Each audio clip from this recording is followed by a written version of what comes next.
Арыбаңыздар, ардактуу угармандар, ата-энелерге баалуу кеңештер деген китептен ата-эне менен баланын ортосундагы мамилени кантип жакшыртуу керек деген тема тууралуу кеп кылабыз. Сабакты даярдаган Салтанат Бейшенова, Талас облусу. Бул китепти барактап окуп отуруп, эң жакшы темаларын сиздер менен бөлүшкүм келди. Андыктан көңүл буруңуздар. Ата-эне менен баланын ортосундагы мамиле ар дайым эле биз ойлогондой боло бербейт. Силер кандай ойлойсуңар? Себеби эмнеде? Эмне үчүн? Болбогон нерсе үчүнбү? Кээде ата-энелер өздөрү түшүнбөстүктү жаратып, чектен чыгып кетишет. Бирок көп өтпөй түшүнүшөт. Түшүнгөн учурда кеч болушу мүмкүн. Ата-эне өзүн күнөөлөп, ошол учурда кыйкырып урушканы үчүн өкүнөт. Тилекке каршы кээде балдар менен болгон мамилебиз ушинтип салкындайт.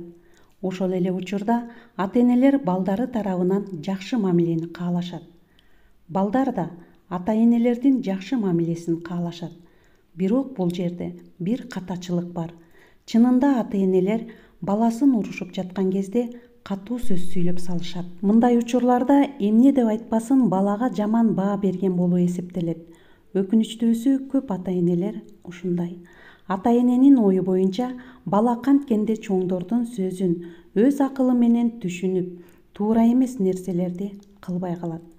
Бул учурда ооз-эки түрдөн жазуу түрүнө өтүш керек. Баладан сурагыла, ал жазсын.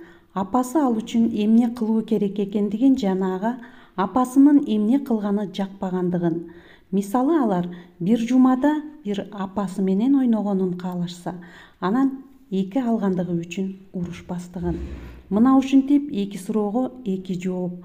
Ушундай жоопторду ата-энелер да балдарына жазышсын. Мисалы апасы баласына минтип жазса болот: сен өз бут кийимиңди жууп, жаман сөз айтпагын деп. Бул эң эле жөнөкөй кыймыл. Эми ата-эне балдарына берген убадасын аткаруу зарыл. Ата-эне бала жасай ала турган иштерди айтышы керек. Бул жерде акырындык менен деген эрежени колдонуу зарыл. Ушинтип көптөгөн пикир келишпестиктердин алдын алууга болот. Урматтуу угармандар, бул китеп тууралуу дагы кыскача маалымат бере кетейин. Бул китеп 6 бөлүмдөн турат экен. Биринчиси балдарга өз сезимдерин кабыл алууну үйрөтөбүз. Экинчи бөлүмү карым катнаш курууну үйрөнөбүз. Үчүнчү бөлүм маселени чечүү усулу тууралуу. Төртүнчү бөлүм өз аракеттерин туура көрүү. Бешинчи бөлүм түрдүү мүмкүнчүлүктөр. Алтынчы бөлүм балдарды ролдордон бошотобуз. Бул жерде дагы ошондой эле ар кандай акыл насааттар, анан бала тарбиялоодогу айрым көнүгүүлөр дагы берилген экен. Бала тарбиясы тууралуу түйшөлткөн суроолордун чечимдери. Баланы тынчтандыруу үчүн 50 ыкма дагы бар экен. Ойду бир жерге топтоо, ошондой эле 100 өрнөктүү икаялар.